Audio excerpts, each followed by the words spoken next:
ఎన్టీఆర్ భరోసా పెన్షన్లకు సంబంధించి కీలక విషయాలు బయటకైతే రావడం జరిగింది.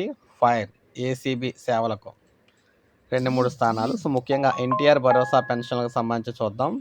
ప్రభుత్వం అమలు చేస్తున్న సంక్షేమ కార్యక్రమాల్లో ఎన్టీఆర్ భరోసా కింద ప్రతి నెల అందిస్తున్న పెన్షన్ల పంపిణీపై ప్రజల్లో అత్యధికంగా 91.5% మంది సంతృప్తి వ్యక్తం చేశారు.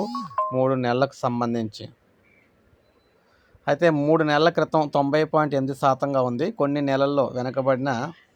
జిల్లాల్లో వెనుకబడిన రాష్ట్రం మొత్తం మీద అగ్నిమాపక నిరభ్యంతర ధృవీకరణ పత్రాలు అన్నీ కూడా జారీ అవుతున్నాయి. మొత్తం మీద పెన్షన్లకు సంబంధించి అదిరిపోయే ఇదని చెప్పుకోవచ్చు. ఎందుకంటే ప్రజల సంతృప్తి స్థాయిలో మొదటి 5 స్థానాల్లో నిలిచిన జిల్లాలు చూసుకోవచ్చు.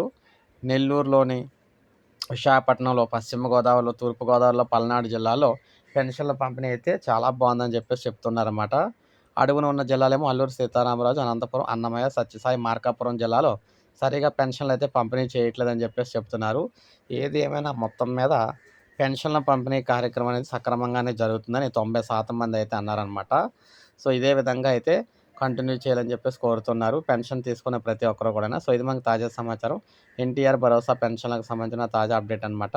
ఇలాగే లేటెస్ట్ అప్డేట్స్ అందిస్తుంటాను. ఒక లైక్ చేయండి, సబ్స్క్రైబ్ చేసుకోండి. మన ఛానల్ సబ్స్క్రైబ్ చేసుకోండి.